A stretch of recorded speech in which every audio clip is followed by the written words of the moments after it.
Bismillahirrahmanirrahim. Assalamualaikum warahmatullahi wabarakatuh. Innal hamdalillah nahmaduhu wa nasta'inuhu wa nastaghfiruh wa na'udzu billahi min shururi anfusina wa sayyiati a'malina. Man yahdihillahu fala mudilla lahu ومن يضلل فلا هادي له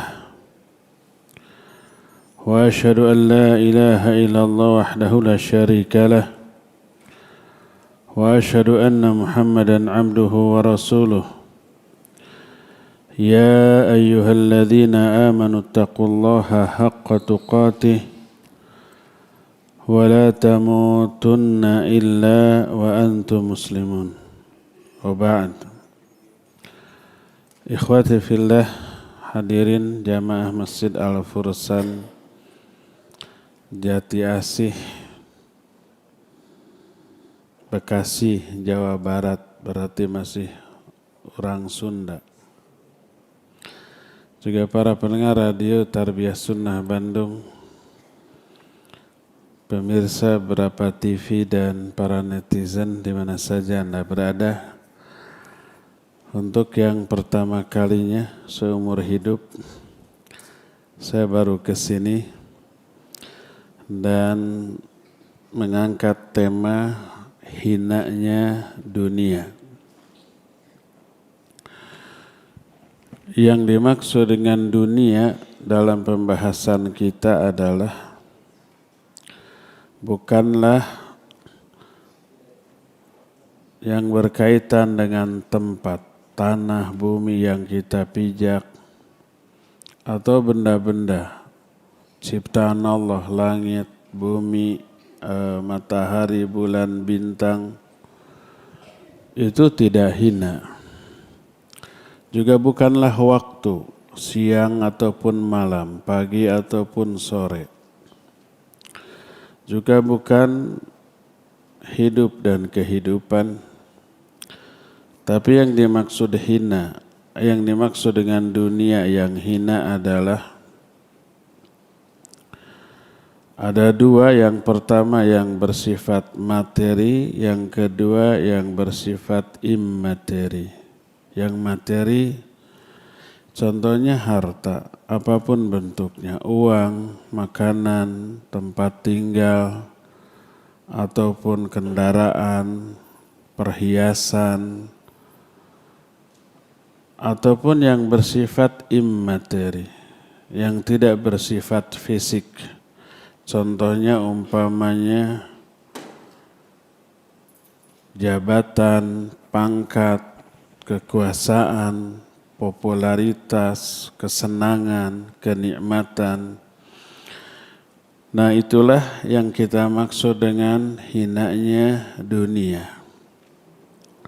Dan itu dijelaskan oleh Imam Ibnu Rajab Al-Hambali dalam kitab Jami'ul Ulum wal Hikam ketika menjelaskan hinanya dunia. Kata beliau, al-maqsudu bi dani'id dunya laisa muta'alliqan bil amakin wal azman. Yang dimaksud dengan rendahnya dunia tidaklah berkaitan dengan tempat ataupun waktu. Tapi yang tadi disebutkan, hinanya dunia dalam pemahaman seperti tadi oleh Allah Azza wa Jalla dan Rasulnya digambarkan dengan beberapa gambaran yang menjelaskan sangat rendahnya nilai dunia. Pertama, Imam Ibnu Qayyim rahimahullahu ta'ala menyatakan dunia ini tempat pembuangan, tempat hukuman. Hukuman bagi siapa? Bagi dua makhluk, jin dan manusia. Kenapa? Karena jin dan manusia yang pertama kali diciptakan oleh Allah Kalau manusia Adam dan Hawa. Kalau jin yaitu iblis laknatullahi alaih. Itu dahulu ditempatkan di surga. Manusia Allah ciptakan untuk menempati surga. Wa idh qulna ya Adam uskun anta wa zawjukal jannah. Ingat ketika kami berkata, wahai Adam, tinggallah kamu dan istrimu di surga. Setelah diciptakan, mereka ditempatkan oleh Allah di surga. Seluruh yang tersedia boleh dinikmati, kecuali satu larangan, yaitu larangan mendekati wala taqraba hadhihi syajarah fatakuna minadh dhalimin. Jangan kalian berdua mendekati pohon ini, nanti kalian zalim.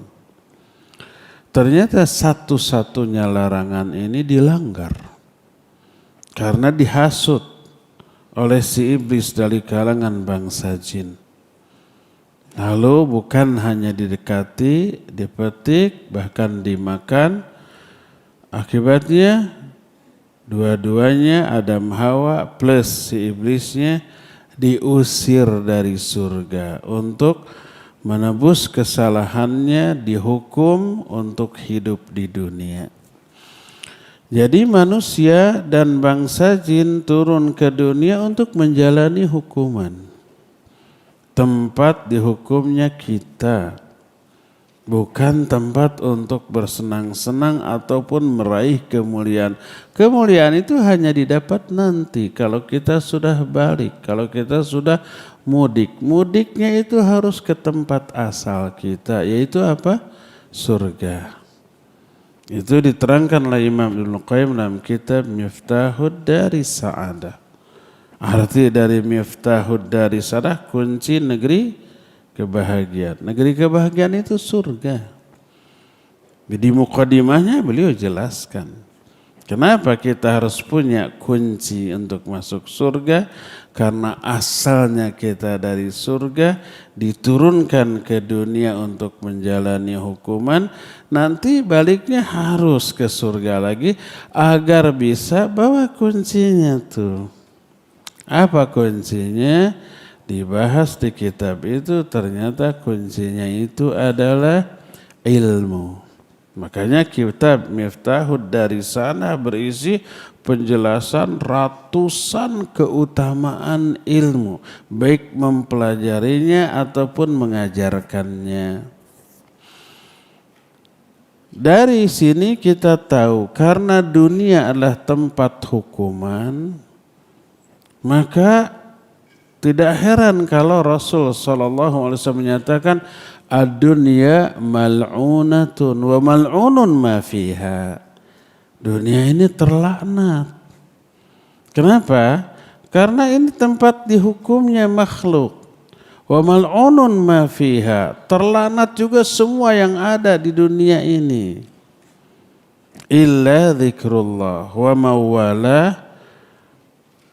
Terus wa muta'allim wa alimun wa muta'allimun. Kecuali yang tidak terlaknat itu 4. Pertama zikrullah, kedua semua usaha yang bisa membantu tegaknya atau terlaksananya zikrullah, ketiga orang alim, yang keempat orang yang muta'alim, yang belajar ilmu. 4 ini aja yang tidak terlaknat, selain ini terlaknat. Dari sini saja kita sudah mengetahui tidak ada keagungan, kemuliaan dalam dunia ini kecuali yang berkaitan dengan keempat hal tadi. Inilah keterangan pertama yang menunjukkan bahwa dunia ini hina. Kedua, kadang Nabi SAW menjelaskan hinanya dunia dengan mengumpamakan dunia ini dengan binatang yang sudah mati. Binatang ini cacat. Ada anak kambing yang sudah putus si daun telinganya, mati. Lalu oleh Nabi SAW dijiwir lalu diiwing-iwing. Ini nggak ada terjemahnya, dijiwir itu di apa? Dijewer. Diiwing-iwing itu di begini-begini. Lalu bertanya, siapa di antara kalian yang mau membeli ini dengan 1 dirham? 1 dirham itu sekarang setara dengan 6 atau 70 ribu rupiah. 70 ribu nih mau enggak? Kata para sahabat tidak. Kalau gitu dikasih gratis deh. Apa kata para sahabat? Ya Rasulullah, in kana hayan kana fihi aib. Wahai Rasulullah, kalau dia ini masih hidup dia punya aib. Yaitu putus ininya. Enggak berharga. Apalagi kalau dia sudah mati. Tidak ada yang bisa dimanfaatkan, dimakan tidak bisa, dijual tidak bisa. Cuma nambah kerjaan, harus dibuang, harus dikubur. Jadi hina, nggak ada harganya itu bangkai binatang. Apa kata Nabi SAW? Wallahi ladunya ahwanu indallahi min hada alaikum. Demi Allah, dunia itu lebih hina di sisi Allah dibanding binatang ini menurut pandangan kalian. Jadi dunia dalam pandangan Allah lebih hina daripada bangkai binatang menurut pandangan kita. Apa yang kita lakukan kepada bangkai binatang? Ya pasti dibuanglah jauh-jauh. Dunia itu lebih hina lagi daripada itu. Ini gambaran yang kedua. Gambaran ketiga, kadang ini lebih buruk lagi perumpamaan ini. Nabi SAW mengumpamakan dunia ini dengan kotoran manusia. Datang seorang sahabat namanya Hudair. Arti Hudair, singa kecil. Kalau singa besar, Haidar. Dalam bahasa Arab disebut isim tasghir. Isim tasghir itu kata benda yang maknanya kecil seperti kalbun, anjing, kulaib, anjing kecil, abdun, seorang hamba, ubaid, hamba kecil, begitu. Haidar, singa besar, singa kecil, Hudair. Kata Ali Al-Hakami, al-haidaru fil asad kal malik fin nas. Haidar di kalangan para singa itu seperti raja di kalangan manusia. Jadi Haidar itu rajanya singa, bukan raja singa. Rajanya para singa itu Haidar. Singa yang paling kuat, yang paling ditakuti oleh singa-singa lain. Itu Haidar itu. Kebayangkan bapaknya. Hurayatullah, ulah serius teh. Seorang sahabat namanya Hudair. Ditanya oleh Rasulullah SAW, ya Hudair, ma akalta? Hudair, apa yang kamu makan tadi pagi? Dia menjawab, akaltul laham wal laban. Aku makan daging dan susu.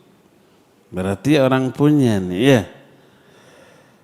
Lalu kata Nabi SAW, thumma yasiru ila madza. Lalu makanan yang kamu makan itu nanti akan berubah jadi apa? Dia menjawab, thumma yasiru ila ma qad alimta. Dia cerdas, santun juga, tidak vulgar. Dia nanti akan berubah menjadi sesuatu yang kau sendiri sudah tahu lah, diplomatis ya. Yaitu kotoran. Apa kata Nabi SAW, demi Allah, apa yang keluar dari perutmu itu gambaran yang pas untuk dunia menurut pandangan Allah Azza wa Jalla. Diibaratkan kotoran. yang ingin kita buang. Ketika membuangnya juga kita nggak ingin melihatnya. Apapun yang kita makan, makan sate, kambing atau si montong gitu ya. Pas dibuang, aduh si montongnya keluar. Enggak. Kita nggak pernah melirik sedikit pun gitu. Udah dibuang, dilupakan, nggak pernah diingat-ingat itu si montong harganya sekian. Udah dimakan, dibuang lagi. Nggak pernah diingat-ingat gitu kan. Jadi saking tak bernilainya, maka itu diibaratkan dengan kotoran. Oleh karena itulah maka para ulama ketika menjelaskan tentang orang yang beribadah, beramal soleh, dia beramal dengan amalan akhirat, tapi diniatkan untuk dunia. Contoh umpama rajin sholat tahajud, tapi niatnya untuk dunia. Kenapa kamu rajin tahajud? Biar dagangan saya laris. Kenapa kamu rajin saum sunnah? Biar pangkat saya cepat nanjak. Kenapa kamu mengamalkan zikir ini? Biar karir saya naik terus. Kenapa kamu baca surat Yusuf terus? Biar cepat dapat jodoh. Ada orang ibadah tapi niatnya dunia? Ada. Diniatkan. Kenapa kamu rajin baca salawat? Itu kabita dengan mobil itu tuh. Mobil itu harganya 2M. Makanya saya salawatin. Salawatnya bagus, agung, ibadah. Tapi niatnya untuk dapat mobil. Ada yang begitu? Ada yang menganjurkan begitu? Ada yang ngikutin? Jangan atulah. Itu termasuk bukti rusaknya tauhid. Kalau jamaah sekalian pernah ikut kajian Kitabut Tauhid, dengan syarahnya ada Fathul Majid, ada Qaul Mufid Ta'liq ala Kitabut Tauhid Sunan Syekh Al-Utsaimin. Saya pernah bahas kitab ini setiap Jumat sore di Roja, udah selesai tapi. Itu di akhir kitab ini ada satu bab iradatul insan bi amalihi dunya. Seseorang meniatkan dunia ketika melakukan amal. Amal yang dilakukan amal akhirat, niatnya untuk dunia. Diberi judul iradatul insan bi amalihi dunya. Seseorang menginginkan dunia dengan amal yang dilakukannya. Lalu diberi syarah, hadza min naqsit tauhid. Ini bukti kurangnya atau rusaknya tauhid seseorang. Niat beramalnya itu bukan untuk akhirat, tapi untuk dunia. Rusak tuh tauhidnya. Sebagian ulama mengumpamakan itu dengan orang yang memiliki sebuah sendok yang terbuat dari emas, dihias oleh berlian, mahal, miliaran. Tapi ini sendok yang mahal itu dipakai untuk menciduk kotoran manusia. Betapa mahal dan agungnya ini sendok dan betapa hinanya apa yang diambil oleh sendok itu. Maknanya ibadah yang dilakukan itu agung, mulia, tinggi nilainya. Tapi ibadah yang agung itu dijadikan alat untuk meraih dunia. Ini saking hinanya, rendahnya, tak bernilainya dunia. Oleh Rasul SAW diumpamakan dengan sesuatu yang setiap orang tak mau melihatnya, tak mau menciumnya, tak mau dekat-dekat dengannya, kan gitu, yaitu kotoran. Inilah yang kedua, bukti tentang hinanya dunia. Yang ketiga, kadang-kadang oleh Rasul SAW dunia ini saking tak berharganya maka dibanding nilai sehelai sayap seekor nyamuk, maka sayap seekor nyamuk itu lebih berharga daripada dunia. Berkata Nabi SAW, kata beliau, inna dunya, lau anna dunya ta'dilu indallahi janaha ba'udah ma saqa kafiran minha syurbata ma'in. Seandainya dunia ini di sisi Allah punya nilai walaupun sebanding dengan sehelai sayap seekor nyamuk, niscaya orang-orang kafir tidak akan diberikan minum walaupun setetes, walaupun seteguk. Kalau dunia ini punya nilai walaupun sedikit, yaitu senilai sehelai sayap seekor nyamuk. Kalau kita jangankan sayapnya sehelai, dengan nyamuknya sekarung, nggak ada harganya ya, dibuang. Ada sebagian orang memanfaatkan itu sebagai pakan makanan burung mungkin, atau untuk makanan ikan mungkin, ada sedikit nilainya lah lumayan. Dunia itu lebih rendah lagi daripada itu. Kalau umpamanya dunia ini ada harganya, orang yang durhaka, orang kafir, orang yang menentang tak akan diberi walaupun setetes air. Karena itu maka sekalipun orang durhaka kepada Allah, Allah kasih dunia. Walaupun orang itu kafir, Allah beri tidak tanggung-tanggung dalam jumlah yang banyak. Ada orang yang kafir tapi kaya banyak, malah orang terkaya Indonesia, orang terkaya dunia kan kafir kepada Allah Azza wa Jalla. Tidak semua orang kaya kafir, tidak. Kenapa orang kaya, orang kafir kok diberi kekayaan, diberi kekuasaan, diberi pangkat, diberi jabatan, diberi popularitas, diberi pendukung yang banyak? Karena tak ada harganya semua yang Allah berikan kepada mereka.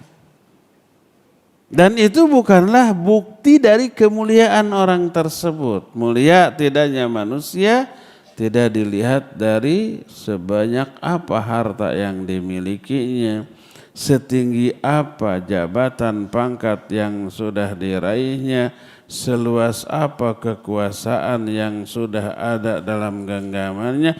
Tidak dilihat dari itu, tapi dilihat dari ketakwaan. Inna akramakum indallahi atqakum. Orang yang paling mulia di antara kalian di sisi Allah hanyalah orang yang bertakwa di antara kalian. Yang paling takwa, paling mulia diaplikasikan. Takwa bukan sekadar omongan di mulut. Takwa itu aplikasi, pengamalan. Semua perintah Allah dilaksanakan, semua larangannya dijauhi. Itu definisi umum dari takwa, imtithalu awamiri wajtinabu nawahi. Semua perintah dilaksanakan, semua larangan dijauhi, itu takwa. Dan orang bisa begitu karena ada iman, dan orang bisa iman karena adanya ilmu. Ilmu melahirkan iman, iman melahirkan amal, iman dan amal melahirkan ketakwaan. Itu yang melahirkan kemuliaan. Kata Abu Darda, la takunu taqiyan hatta takuna aliman. Kamu gak akan bisa jadi orang yang bertakwa sebelum kamu berilmu. Orang bodoh gak akan bisa jadi orang bertakwa. Maksudnya bodoh tentang syariat, bodoh tentang Allah dan syariatnya. Bagaimana bisa mengenal Allah, bagaimana bisa ibadah dengan benar kalau bodoh? Kalau tidak bisa ibadah dengan benar, bagaimana bisa bertakwa kepada Allah Azza wa Jalla? Takwa itu wajib didasari oleh ilmu.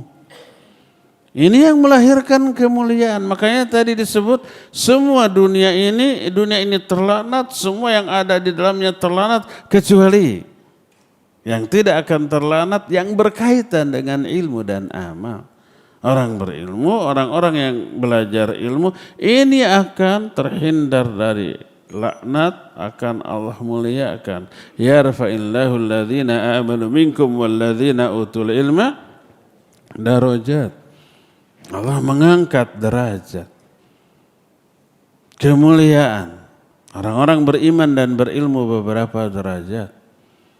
Innallaha yarfa'u qauman bihadzal kitab. Allah akan mengangkat derajat kemuliaan suatu kaum karena kitab Al-Quran ini. Walillahil izzatu wali rasulihi walil mu'minin. Kemuliaan ini milik Allah, milik Rasulnya, dan milik orang-orang yang beriman. Jadi kemuliaan tidak diukur oleh dunia. Tidak diukur oleh harta, jabatan, pangkat, kekuasaan, popularitas, sanjungan orang, apresiasi, pujian, pengakuan orang. Tidak, karena semua itu hina. Tidak boleh memuliakan orang karena dunia yang dimilikinya. Karena dunia ini sekali lagi rendah dan hina. Sampai-sampai oleh Rasul sallallahu alaihi wasallam dikatakan tidak bernilai walaupun senilai sehelai sayap seekor nyamuk. Kalau dunia punya nilai walaupun sebanding dengan sayap nyamuk, orang kafir kelaparan tuh. Orang kafir kehausan tuh. Nggak dikasih makan, nggak dikasih minum, walaupun setetes air. Inilah ungkapan ketiga, hinanya dunia, yaitu tidak lebih bernilai dari sehelai sayap seekor nyamuk. Sudah 3 poin ya. Yang pertama apa coba? Lebih hina daripada bangkai binatang. Kedua, seperti kotoran manusia. Yang ketiganya, seperti tidak lebih bernilai dari sehelai sayap seekor nyamuk. Yang keempat tentang gambaran dunia adalah dari aspek waktu dunia itu super singkat. Dibandingkan kayak singkat atau lama itu harus ada perbandingan loh ya. Bagi kita 5 jam, 6 jam singkat.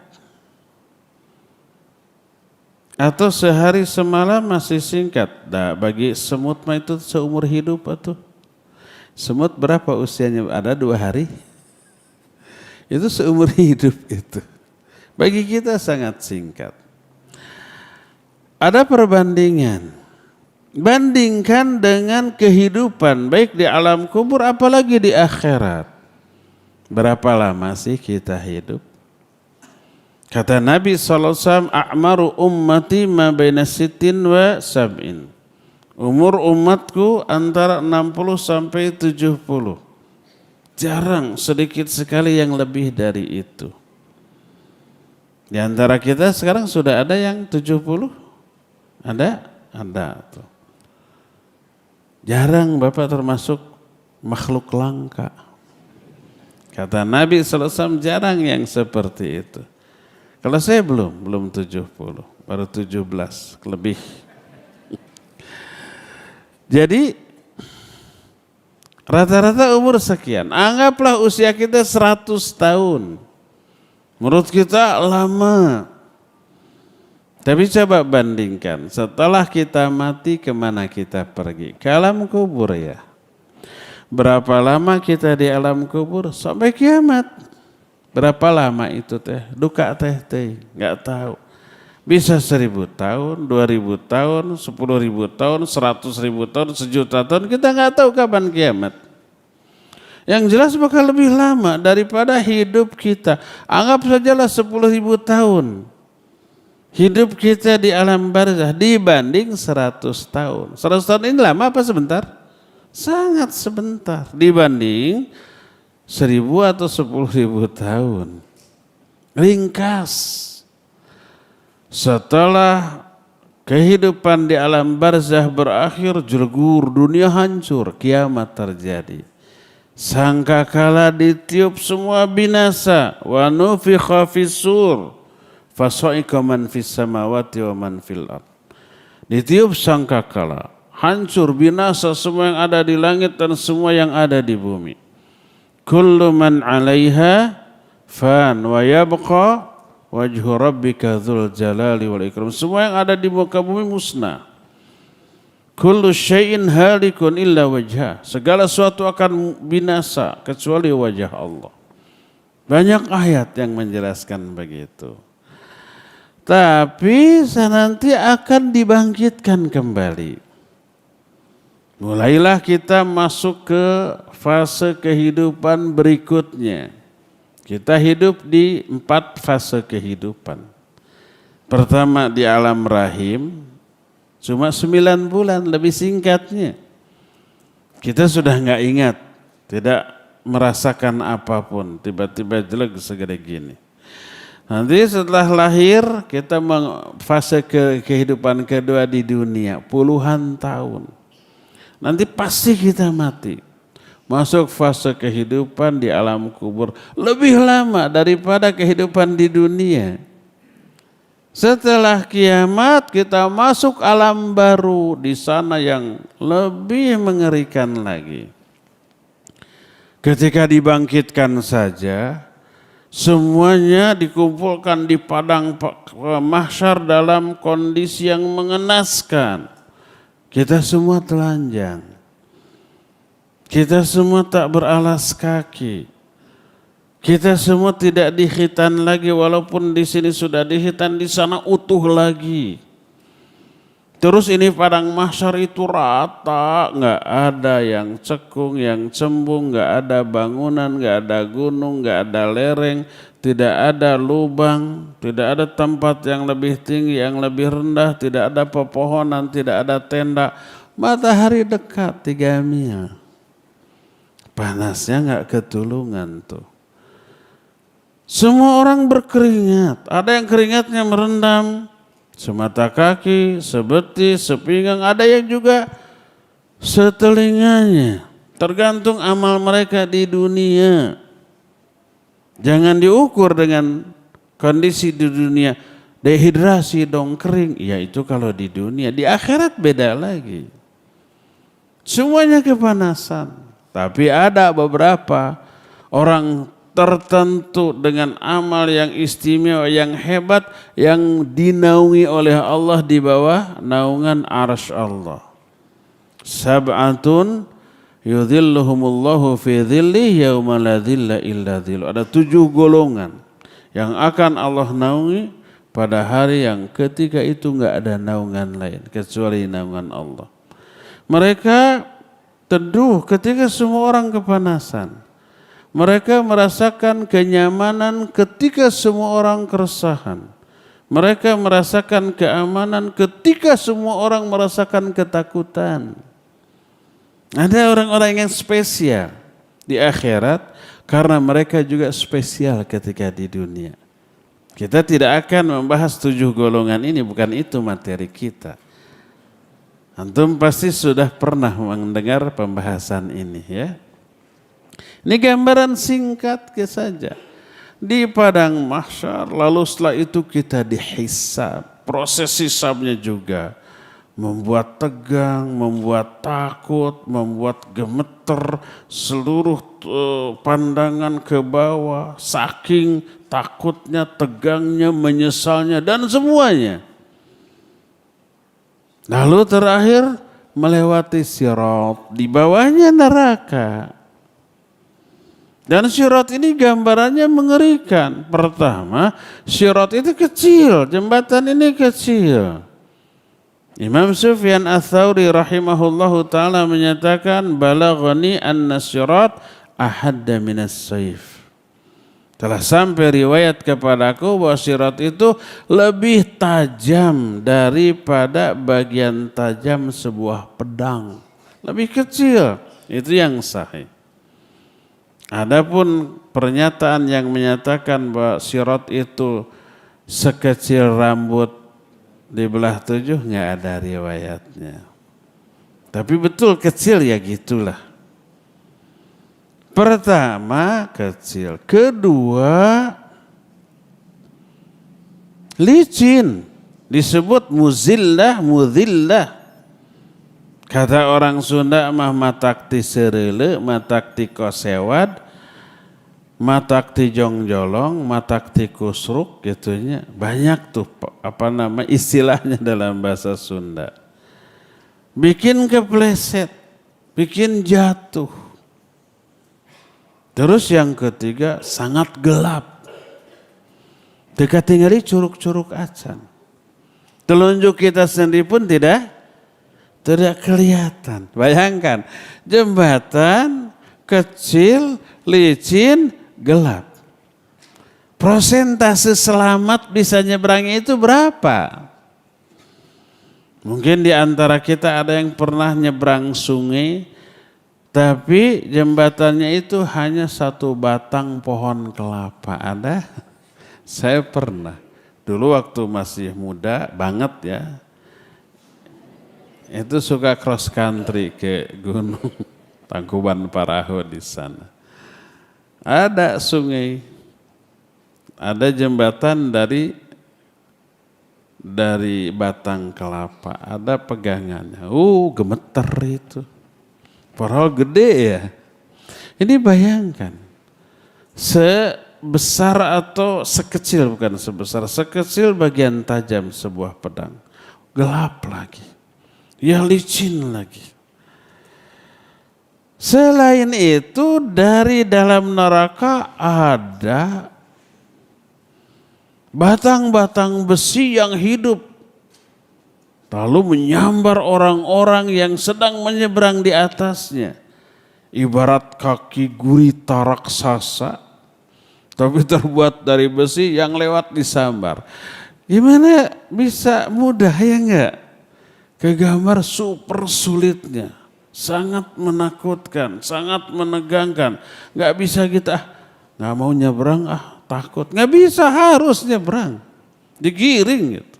Di bawahnya api neraka yang menyala-nyala. Tapi ada beberapa orang yang selamat. Tergantung amalnya. Ada yang secepat kilat. Ada yang secepat kuda berlari. Ada yang secepat orang berlari. Ada yang jalan biasa. Ada juga yang merangkak. Tapi akhirnya sampai juga dengan badan atau tubuhnya terkoyak-koyak oleh besi-besi yang mengait tadi. Tergantung amalnya. Gelap gimana? Orang-orang yang beriman punya cahaya di sana. Kata Allah, yauma taral mu'minina wal mu'minat yas'a nuruhum baina aydihim wa bi aymanihim. Busyrakumul yauma jannatun tajri min tahtihal anhar. Hari itu engkau lihat orang-orang mukmin, mukminat itu cahayanya itu terang benderang di depannya dan di sebelah kanannya. Adapun orang-orang munafik, cahaya cuma sebesar jempol, itu kadang-kadang padam. Terlihat oleh orang-orang mukmin. Orang mukmin takut cahayanya padam seperti orang munafik. Maka mereka berdoa, Allah Rabbana atmim lana nurana waghfir lana. Ya Allah, sempurnakan bagi kami cahaya kami. Orang munafik ketika padam, gelap, melihat orang mukmin cahayanya terang benderang. Mereka berseru, yauma yaqulul munafiquna wal munafiqat lilladzina amanu nzuruna naqtabis min nurikum. Qila irji'u wara'akum faltamisu nura. Pada hari itu orang munafik, laki perempuan, berkata kepada orang-orang beriman, tunggu kami nebeng ikut bersama cahayamu. Ingin ikut orang munafik ke cahaya siapa? Orang-orang mukmin. Qila irji'u wara'akum faltamisu lahu nura. Balik lagi sang kamu ke belakang, cari cahayamu sendiri. Nggak boleh ikut nebeng. Orang-orang munafik teh ngomong, kata mereka, alam nakum ma'akum, bukankah kami dulu waktu di dunia bersama-sama kalian, kita teh sohib loh. Kan orang-orang munafik ikut sholat berjamaah di masjid. Ikut kajian-kajian. Ikut ngumpul-ngumpul bersama Nabi dan para sahabat. Suka ikut tuh. Alam nakum ma'akum, bukankah kami dulu bersama-sama kalian? Dijawab bala, walakinnakum fatantum anfusakum wa tarabbastum wartabtum wa gharratkumul amaniyu hatta jaa amrullah. Betul, kalian dulu bersama-sama kami, walakinnakum fatantum anfusakum. Kalian sudah memfitnah diri-diri kalian sendiri. Apa maknanya? Ini salah satu di antara makna fitnah berdasarkan ayat ini adalah menjerumuskan diri ke dalam dosa dan maksiat. Orang-orang munafik ketika jauh dari orang-orang beriman, mereka enjoy dengan dosa dan kemaksiatannya tuh. Di hadapan sesama mukmin ngaku iman. Wa idza laqul ladzina amanu qalu amanna. Jaim, jaga image. Tapi ketika menyendiri jauh dari orang beriman, siga kuda lepas tina gedogan. Kayak kuda lepas dari kandang, bebas sebebas-bebasnya. Salah satu makna fitnah adalah dosa dan maksiat. Walakinnakum fatantum anfusakum, kalian memfitnah diri-diri kalian sendiri. Artinya kalian sering bermaksiat, menjerumuskan diri kalian ke dalam dosa dan maksiat di luar atau di belakang kami. Wa tarabbastum, dan kalian selalu nunggu-nunggu kesempatan untuk menikung dari belakang. Wartabtun, dan kalian ragu. Wa gharratskumul amani, kalian telah dilambungkan dengan angan-angan. Orang-orang munafik, jangankan di kita, di circle Nabi dan para sahabat juga ada. Makanya tak heran kalau di lingkungan ikhwan akhwat ngaji tahunan, tapi karakternya tetap buruk, ada apa tidak? Ada. Ada yang sudah lama ngaji, tapi berani terlibat pinjol. Tahu itu riba. Kalau saya tahu, banyak yang ngeluh nangis, Ustadz Bamin nangis, saya terlibat pinjol, saya khilaf, gimana solusinya? Bayar, saya bilang. Mungkin maksudnya berapa hutangnya saya lunasi, meren gitu maksud namanya. Toh jawaban saya harus dibayar, ya bayarlah. Ada yang terlibat judo, terlibat narkoba juga ada, terlibat pencurian juga ada, bahkan ke masjid dengan niat mencuri juga ada. Umumnya kan sendalnya. Tapi tidak hanya sendal loh, hati-hati kenceng tuh. Ada beberapa laporan di Jakarta ada, di Bandung juga ada. Saya tidak nuduh kalau di sini adanya. Mungkin ada, semoga tidak ada, semoga sih. Umpamanya kenceng berjalan. Kalau ahwat kan tidak ingin riya, ditutup sama kerudung masuk. Jadi nggak tahu berapa yang dimasukkan, sudah. Ada juga yang sebaliknya tutup kerudung ngambil. Agak lama tuh, lewat saja. Loh, tadi penuh sekarang setengahnya. Ada yang kayak begitu tuh. Beberapa laporan ada. Jadi orang-orang yang nyebelin tengil kayak gitu selalu ada. Di lingkungan yang baik juga ada. Jangankan kita, di lingkungan Nabi SAW juga ada. Jadi orang munafik bareng-bareng, tapi nanti di akhirat kayak air dengan minyak terpisah. Gak bisa lagi nebeng. Karena itu maka ketika di akhirat terseleksi nasibnya ditentukan oleh amalnya, maka terjerumuslah mereka ke dalam neraka. Nah, sampai yang nyebrang selamat baru ke surga, maka itulah terminal akhir dari kehidupan kita. Ke surga atau ke neraka. Karena kita begitu nenek moyang kita Adam dan Hawa diciptakan disuruh menempati surga, maka nanti harus kembali mudik ke surga lagi. Setelah menjalani hukuman yang sangat panjang dan melelahkan, harus kembali mudik ke surga tempat asal kita nanti. Itulah kehidupan yang sebenarnya. Tak ada akhirnya, tak ada keburukan. Wa inna daral akhirata lahiyal hayawan lau kanu ya'lamun. Kehidupan akhirat itulah kehidupan yang sebenarnya kalau mereka mengetahui. Maka di surga tak ada lagi keburukan. Kalau di dunia semua kebaikan bercampur keburukan. Semua yang enak bercampur resiko keburukan. Coba kita makan yang enak. Ada resiko. Resikonya apa? Selain nikmatnya itu terbatas. Semua kenikmatan itu hanya hitungan. Ada yang hitungan detik, ada yang hitungan menit, ada yang hitungan jam. Makan. Enaknya itu berapa menit? Sepiring pertama ya enggak? Lapar gitu. Kemudian ada makanan sepiring metung dengan lauk yang sesuai dengan keinginan kita. Chefnya juga jago masak. Nikmat piring pertama, habis. Nambah piring kedua. Senikmat yang pertama? Enggak.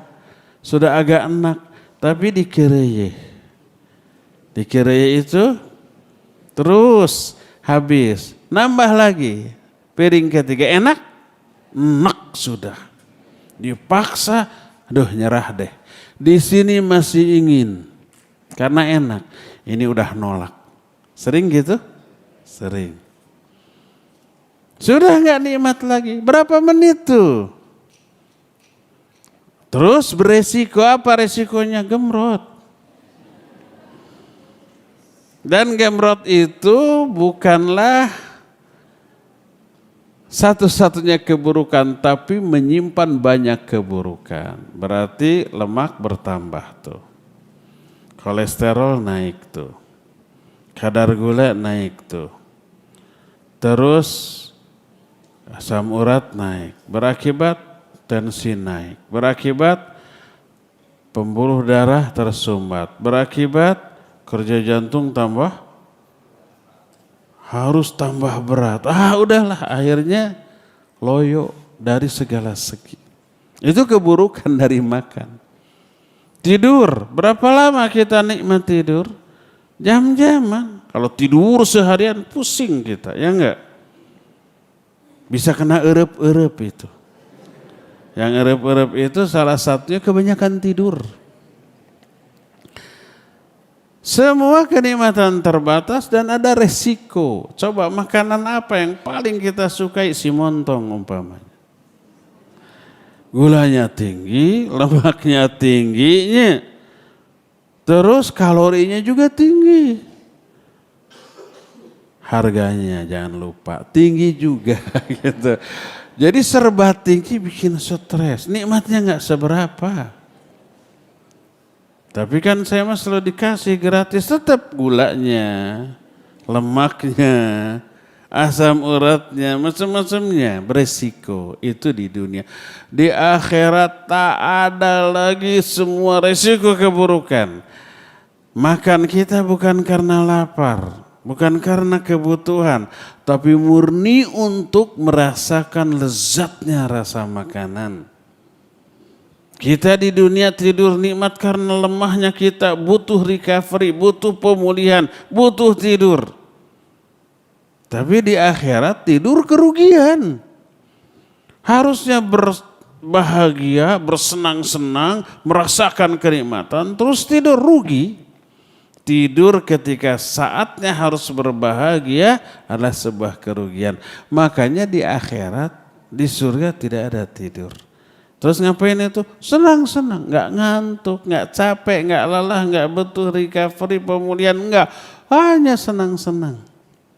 Itulah kehidupan yang sebenarnya.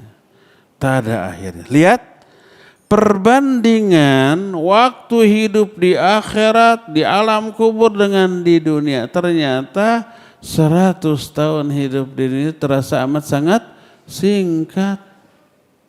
Dibanding di alam kubur, dibanding di akhirat.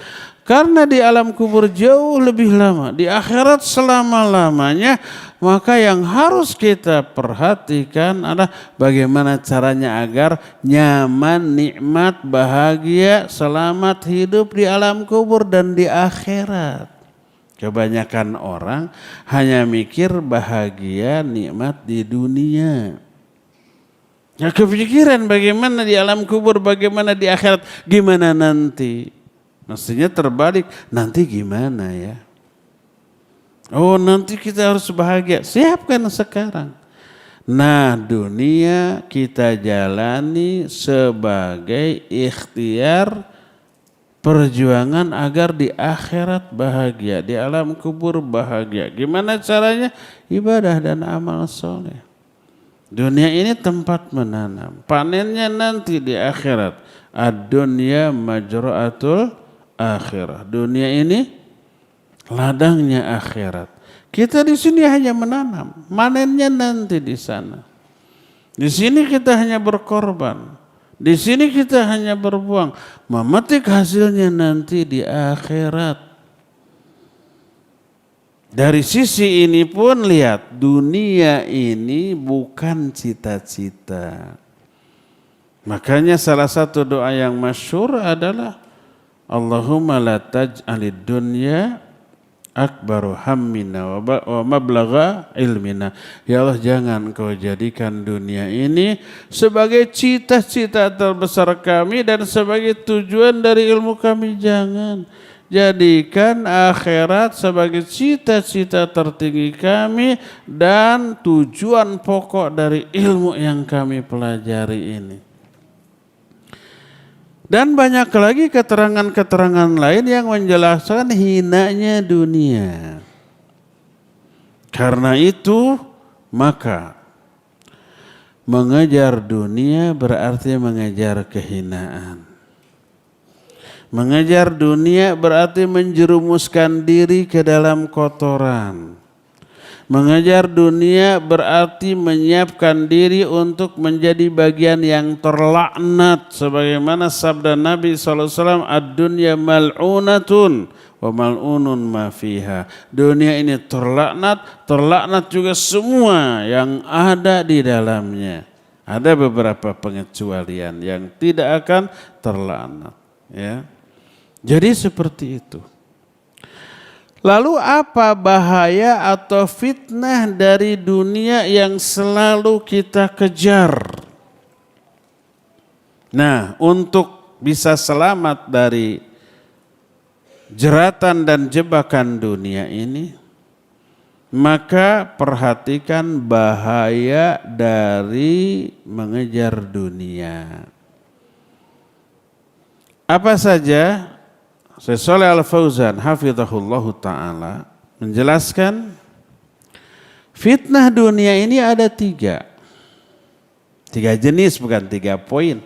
Satu jenisnya ada puluhan poin. Pertama, fitnah ketika mencari dunia sebelum dunia itu dimiliki. Maksud dunia itu adalah tadi harta, jabatan, pangkat, popularitas, kekuasaan, dan yang sejenisnya, ya. Termasuk juga pujian orang, sanjungan orang, apresiasi orang, pengakuan orang, penilaian orang, likes orang, atau jempol yang orang berikan kepada kita. Itu yang dimaksud, ya. Jadi fitnah pertama adalah fitnah ketika mencari dunia. Nanti ada beberapa poin. Sebelum dunia itu dimiliki.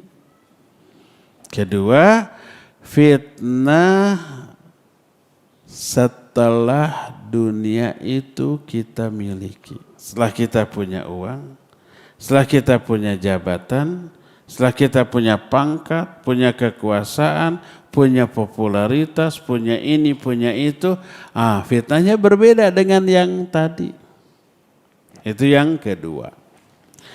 Ketiga adalah fitnah ketika menggunakan dunia ini. Itu 3 jenis fitnah yang berbeda. Dan 3-tiganya sangat amat berbahaya. Nah, sekarang kita akan mulai dari yang pertama. Fitnah dunia sebelum dunia itu dimiliki. Fitnah dunia ketika kita mencari harta. Ini ada beberapa poin. Poin pertama dari fitnah dunia ketika mencari dunia adalah, waktunya sudah habis. Kita jelaskan lain kali aja, mungkin 3 tahun yang akan datang. Sebab harus mengejar kereta, khawatir macet ketinggalan. Tapi kita masih punya sisa waktu untuk bertanya jawab ya. Kita ngaji hanya 1 jam, karena ini kan hari kerja. Siapa yang hadir hanya 2 kemungkinan. Pertama yang sudah pensiun, berarti aki-aki dan nini-nini. Kedua pengangguran. Ada yang ketiganya orang yang betul-betul pencari ilmu. Dia izin dari kerja. Kalau ngewarung dia tutup dulu atau diserahkan dulu. Jangan dulu atuh.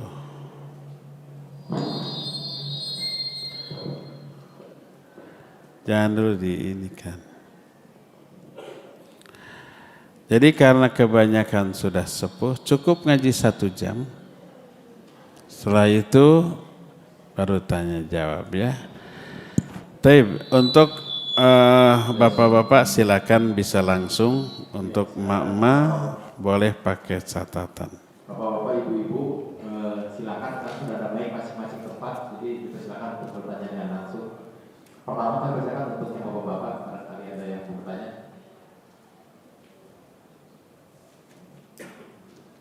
Assalamualaikum warahmatullahi wabarakatuh. Waalaikumsalam warahmatullahi. Bagaimana ya menyikapi amalan dunia yang kita lakukan menjadi amanah akhirat dengan mencari ridho Allah Subhanahu wa taala. Mohon penjelasannya. Taib, barakallahu fik. Amalan yang kita lakukan ada 4 jenis. Pertama, amalan yang wajib. Kedua, amalan yang sunnah. Ketiga, amalan yang mubah. Keempat, amalan yang haram. Adapun amalan yang wajib dan sunnah, agar manfaat dan bisa menyelamatkan kita dari azab neraka di akhirat nanti, maka wajib diikhtiarkan agar 2 amalan itu makbul dan mabrur, diterima oleh Allah. Ada 4 syaratnya. Syarat diterimanya amal. Tidak semua amalan wajib, sholat, saum, zakat, haji itu langsung diterima, tidak. Banyak yang ditolak. Agar diterima, maka perhatikan 4 syarat berikut. Pertama, niatnya harus ikhlas karena Allah. Kalau niatnya untuk dunia, percuma. Selain ditolak, juga diazab. Contoh sholat, fawailul lil musallin alladzina hum, salah satunya alladzina hum yura'un. Celaka orang sholat, alias akan diazab. Yaitu orang yang riya, salah satunya yang riya.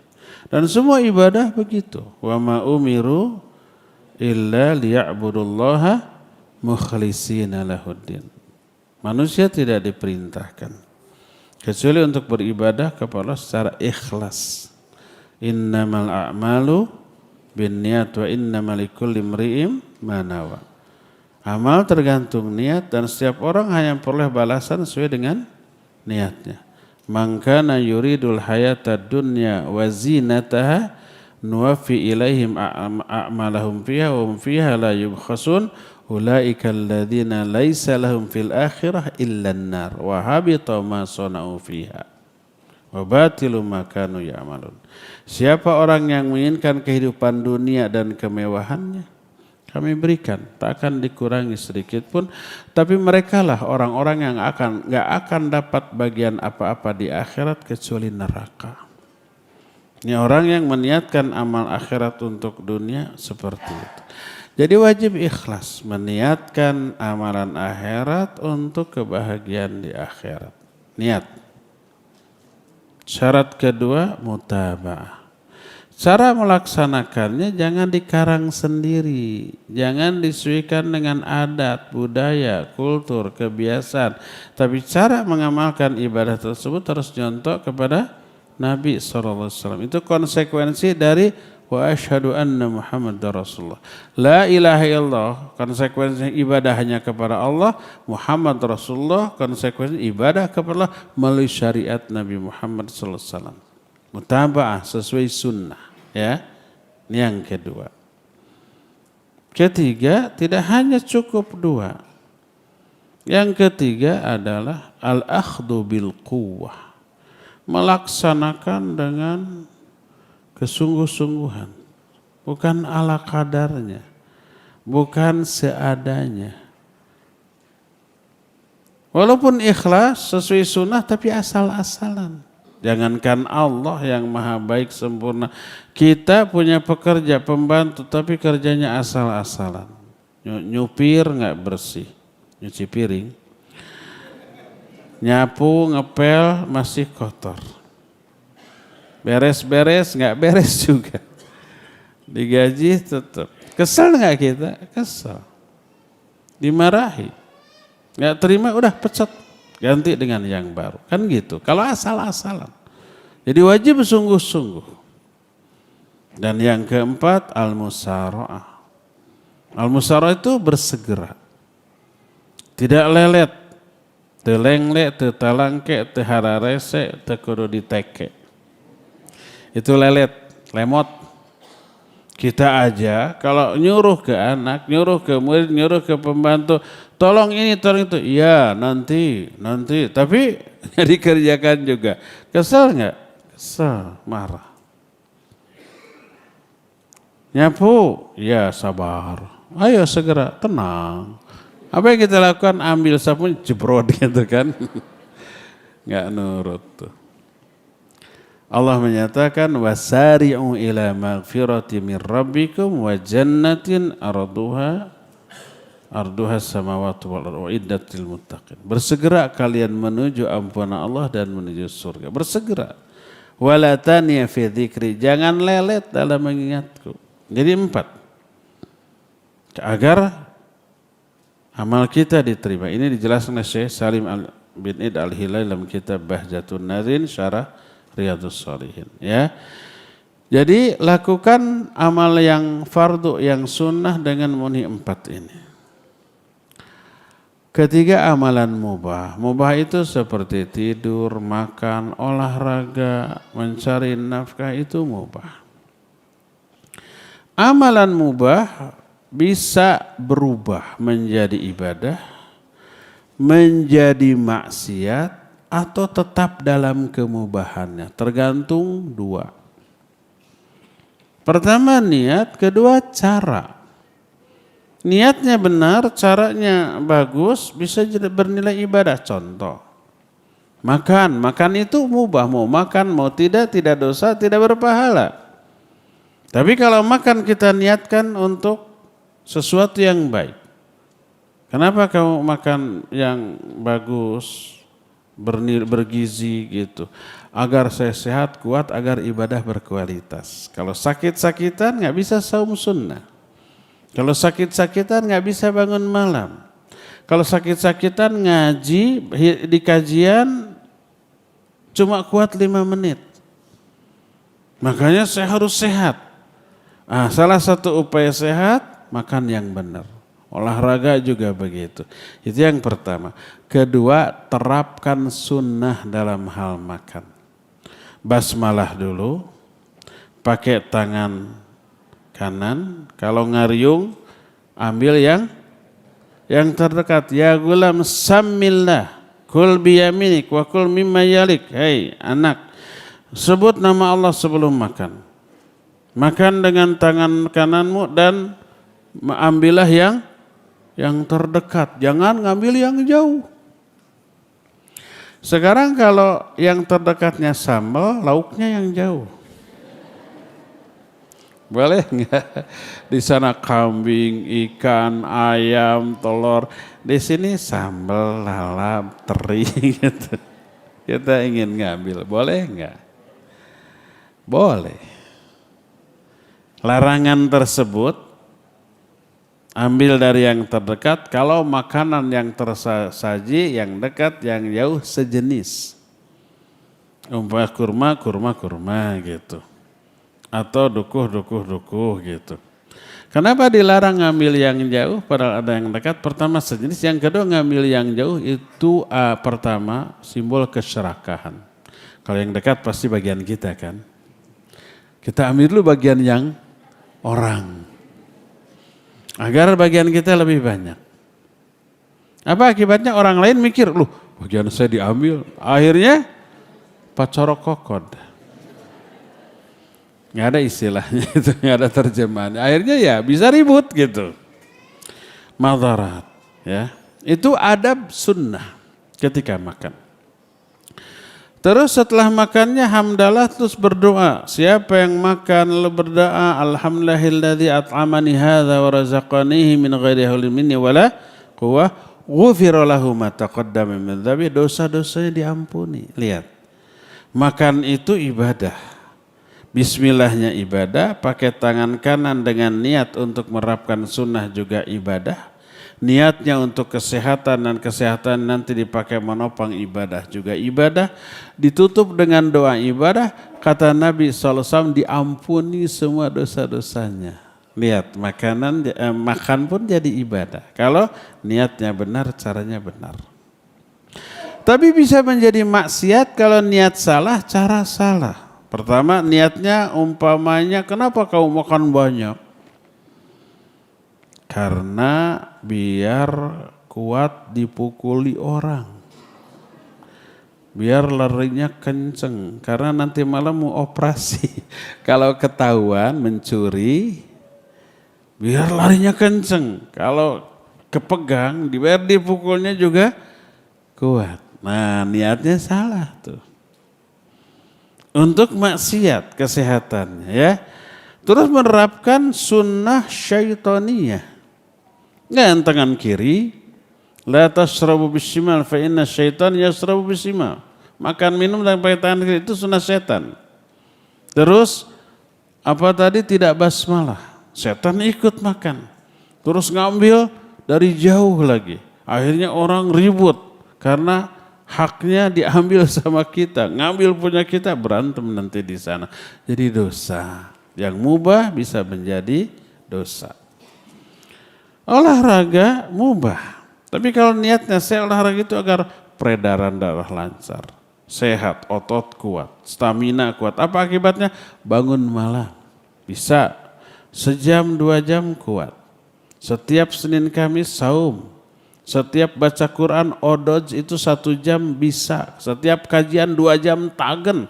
Tidak singsiremen, tidak cangkel, tidak nyeri cangkeng dan seterusnya. Karena staminanya kuat. Jadi saya olahraga itu untuk menopang ibadah. Maka jadi ibadah. Bisa maksiat? Bisa. Kenapa kamu rajin lari? Latihan bela diri? Iya. Sebab pekerjaan saya berisiko. Kalau nanti lagi nyungkil jendela rumah orang ketahuan, bisa lari kenceng. Kalau dicegat, saya sudah siap jurus. Nah, gitu. Itu jadi maksiat. Latihannya juga, olahraganya juga ya.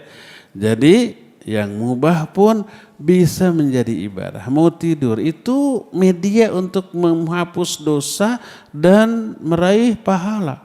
Sebelum tidurnya berdoa, baca beberapa ayat yang disarankan gitu ya. Ketika sudah tidur malamnya bangun, kata orang Sunda lilir, bangun sebentar. Ada zikir tertentu lalu tidur lagi. Pas bangun baca doa alhamdulillahilladzi ahyana ba'da ma amatana wa ilaihi nusyur. Itu jadi ibadah, ketika doanya ibadah ya. Ketika menerapkan sunnahnya juga ibadah. Jadi yang mubah pun bisa bernilai ibadah sampai ke akhirat. Ini yang ketiga.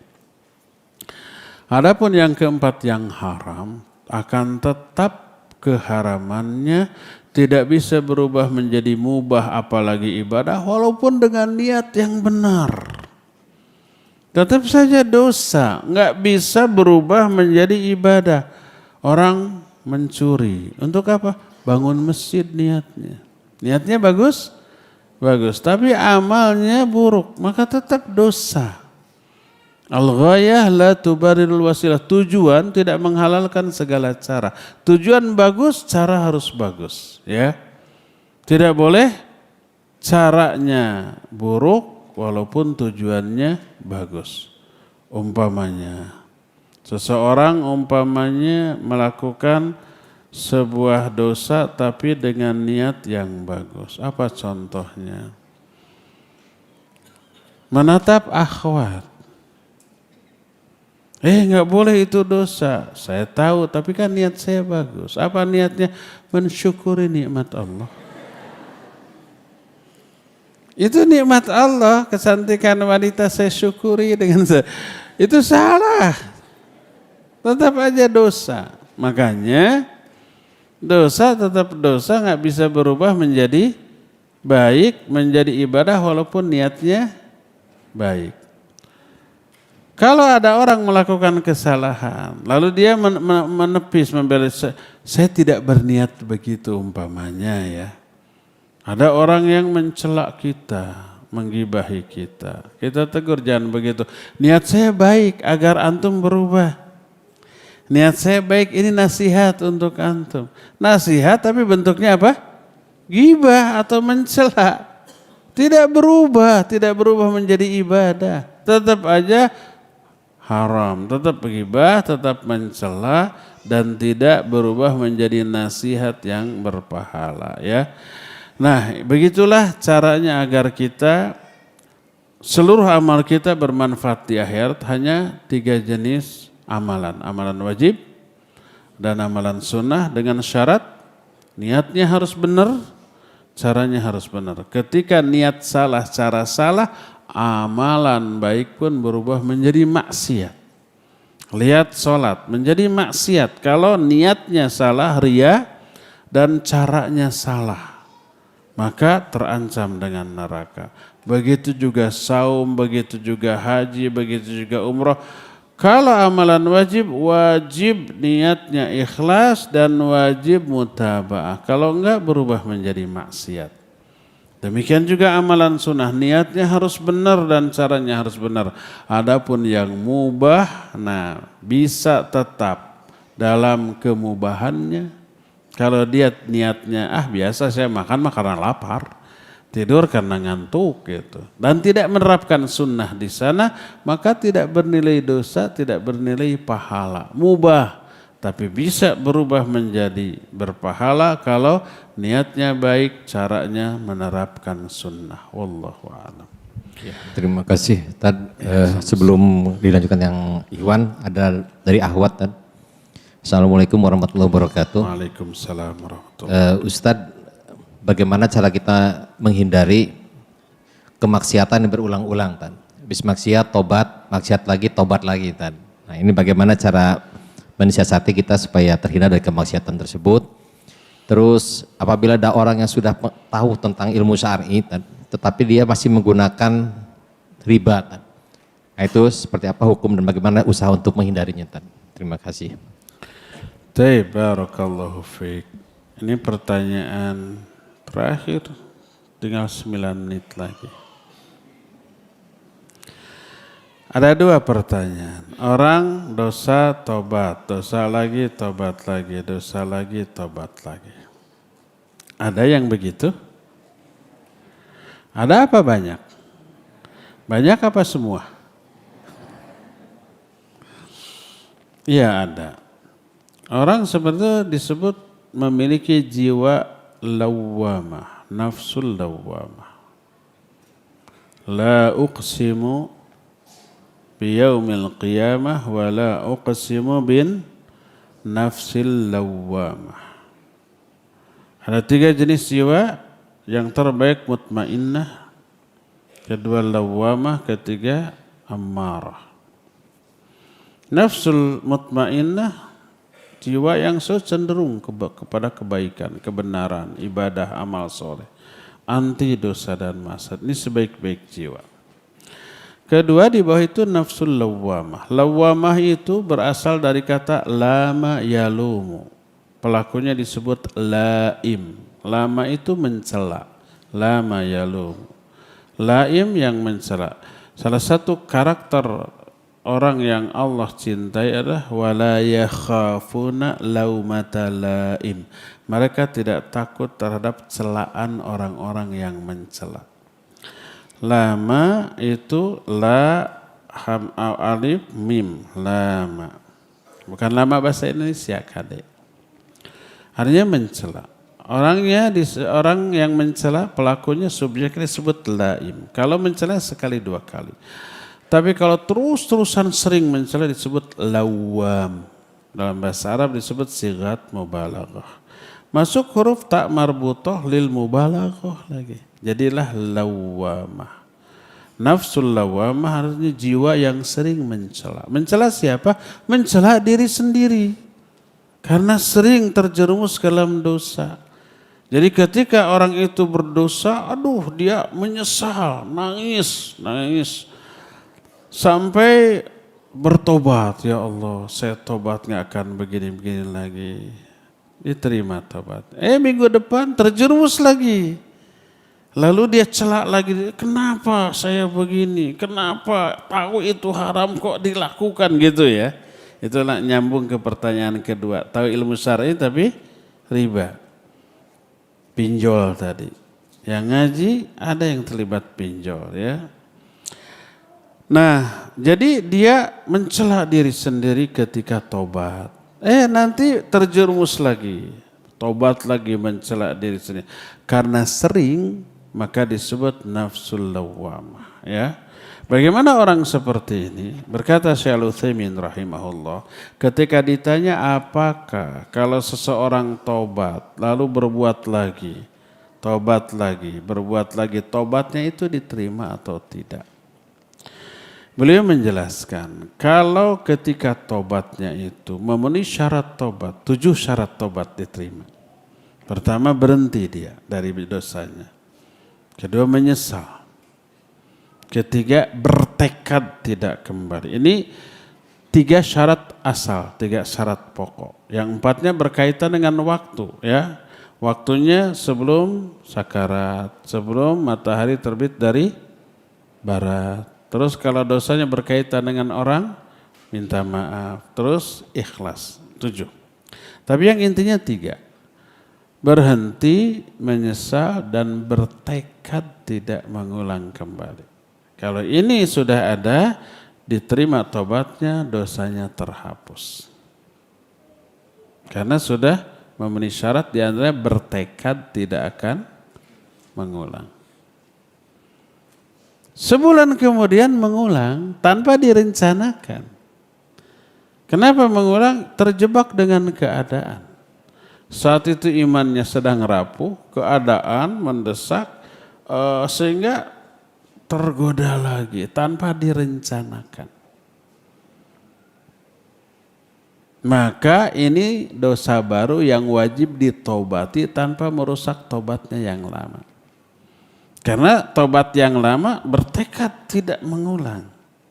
Makanya tidak ada syarat tobat itu tidak mengulangi dosa, tidak ada. Yang ada adalah bertekad tidak mengulang. Beda kan? Bertekad tidak mengulang dengan tidak mengulang.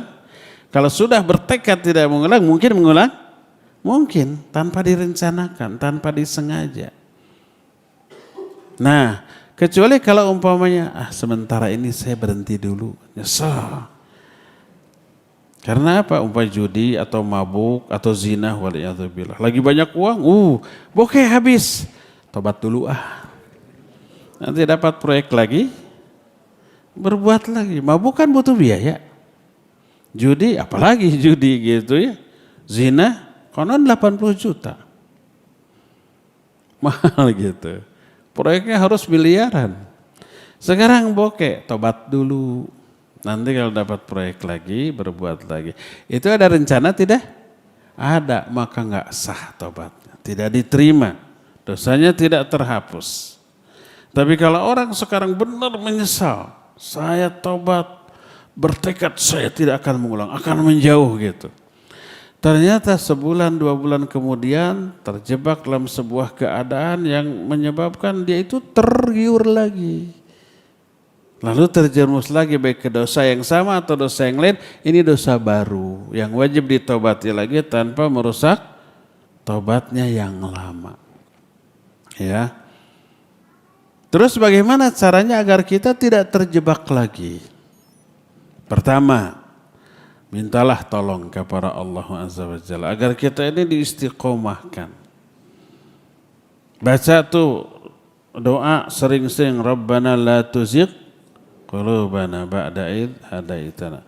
Allahumma ya muqallibal qulub tsabbit qalbi ala dinik. Allahumma ya musarrifal qulub sarrif qalbi ala ta'atik. Baca tu Allahumma inna nas'aluka fi'lal khairat wa tarkal munkarat. Allahumma inni a'udzubika min munkaratil akhlaq wal a'mal wal ahwa wal adwa. Allahumma ati nafsi taqwaha wa zakkiha anta khairu man zakkaha anta waliyuha maulaha. Baca tu Allahumma gfirli dzambi wa tahhir qalbi wa hassin farji. Ya Allah ampuni dosaku, sucikan hatiku, jaga farajku.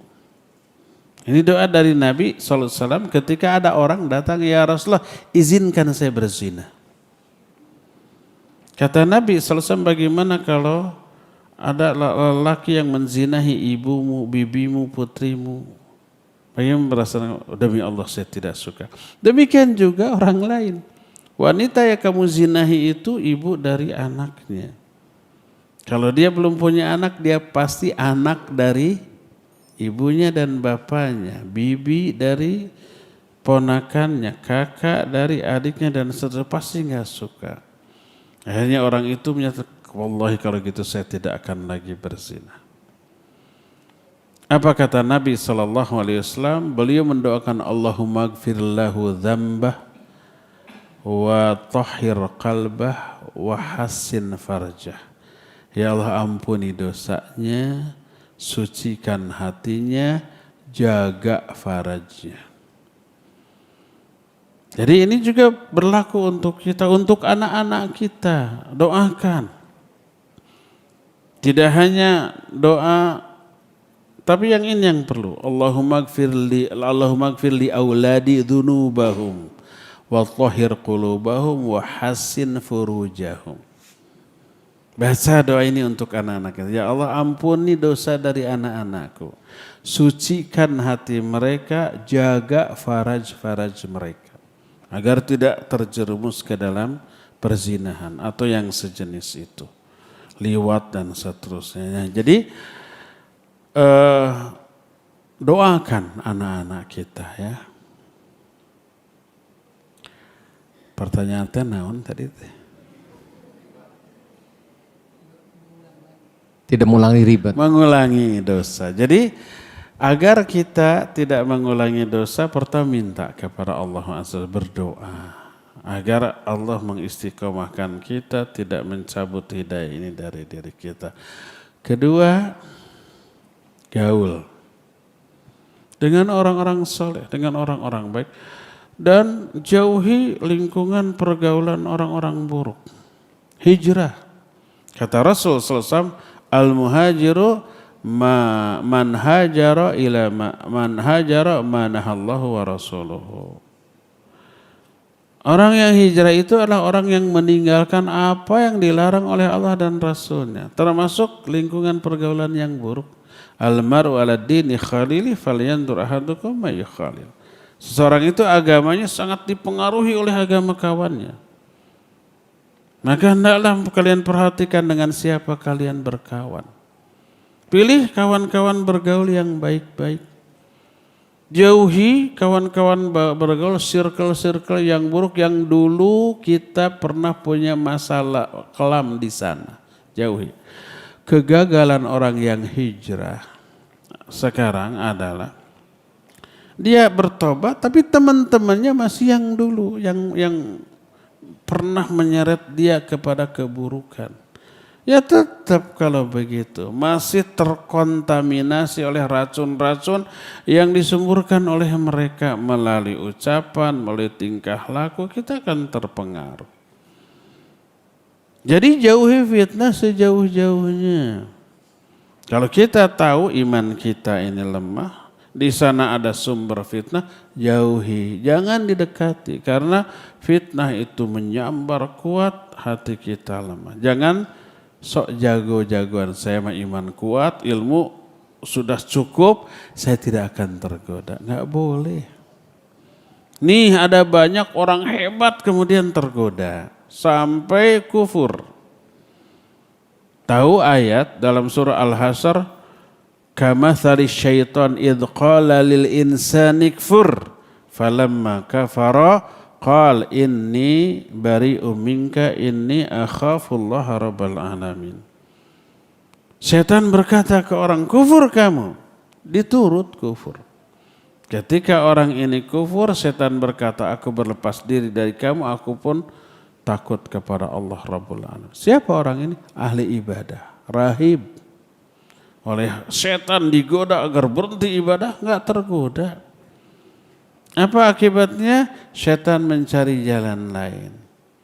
Ada perempuan disakitkan oleh setan, enggak ada yang bisa menyembuhkan, dibawa ke rahib ini, ke ahli ibadah, sembuh. Pulang lagi, disakitkan lagi, dibawa lagi, sembuh. Akhirnya simpan di sana, akhirnya terjadi perzinahan sampai hamil. Setelah hamil, aduh takut ketahuan, takut dihukum mati. Anaknya dibunuh, dicekek. Aman. Lalu muncul ketakutan oleh setan. Ibunya tuh bisa ngomong nanti. Cekek lagi dia, cekek lagi. Dua. Tadinya ahli ibadah. Jauh dari kesenangan dunia, jauh dari godaan. Akhirnya terjerumus ke dalam pertama perzinahan, yang kedua pembunuhan. Akhirnya dihukum mati. Mau dihukum mati, dipenggal, dipancung. Setan datang, kamu mau selamat, saya selamatkan. Syaratnya sujud kamu ke saya. Dalam kondisi terdesak, malu, ingin selamat untuk bertobat, nggak ada jalan lain agar selamat, sujud. Ketika sujud, setan tertawa lalu berkata, saya berlepas diri dari kamu, saya pun takut kepada Allah. Lalu hukuman mati dilaksanakan dalam keadaan sujud ke iblis. Kufur, murtad, su'ul khatimah. Padahal tadinya apa? Ahli ibadah. Tahu nggak iblis? Iblis ahli ibadah. Kenapa bisa belok? Ketakaburan, kesombongan. Dan banyak lagi contoh. Nah, ada orang ulama tapi bujangan. Ada ulama diinginkan oleh banyak akhwat tapi dia bertahan membujang. Dia ahli membantah khawarij. Tapi saudara sepupunya perempuan khawarij. Dia harus selamatkan, ini kerabat saya. Gak ada cara untuk bisa menyelamatkannya kecuali dengan cara dinikahi, nanti didakwahi. Dibini dulu lalu dibina.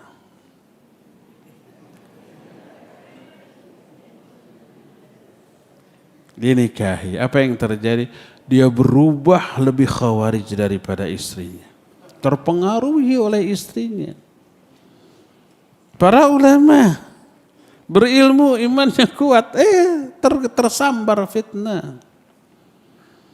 Makanya bapak-bapak kalau nikah lagi jangan pakai prinsip itu. Tapi balikan. Dibina dulu. Kalau sudah bisa terbina baru dibini. Jangan bini dulu bina. Susah loh. The power of emak tahu kan? Ras terkuat di muka bumi. Jangan macam-macam lah ya. Nah jadi jauhi pergaulan-pergaulan yang buruk. Jadi pertama berdoa, yang kedua jauhi pergaulan yang buruk. Ketiga tetaplah mencari ilmu. Karena ilmu adalah hidayah dan ilmu akan menjaga kita dari penyimpangan. Itu poin pertama. Pertanyaan kedua, ada orang sudah tahu ilmu syar'i tapi terlibat pinjol, riba. Gimana itu? Itu real nyata. Banyak ikhwan akhwat tahu hukum riba, karena kepepet terdesak dia pinjol. Setelah dikejar-kejar sama debt collector, rata-rata yang itu nggak bisa bayar. Baru nangis bombay, baru curhat ke ustadz, ingin agar ustadz membayarkan. Tapi modusnya bertanya, minta solusi. Kalau saya menjawab, solusinya bayar. Caranya bayarnya gimana? Itu urusan dunia bukan urusan syar'i. Kalau konsul ke ustadz pasti urusan syar'inya, secara syar'i itu wajib dibayar. Terus bagaimana cara teknis membayar, mengumpulkan uangnya? Konsultasikan ke ahli ekonomi. Sudah gitu saja. Kumade ya tuh ya. Jadi itu termasuk orang yang tidak mengamalkan ilmu. Tahu haram tapi dilanggar ya. Dan itu berbahaya, dosanya lebih besar dibanding orang-orang yang tidak tahu. Ini mohon maaf sudah terlewat 8 menit. Sampai di sini saja dulu. Semoga Allah mempertemukan kita kembali di masa yang akan datang. Subhanakallahum bihamdik. Asyhadu an la ilaha illa anta. Astaghfiruka wa atubu ilaik. Walhamdulillahi rabbil alamin. Wassalamualaikum warahmatullahi wabarakatuh. Waalaikumsalam warahmatullahi wabarakatuh.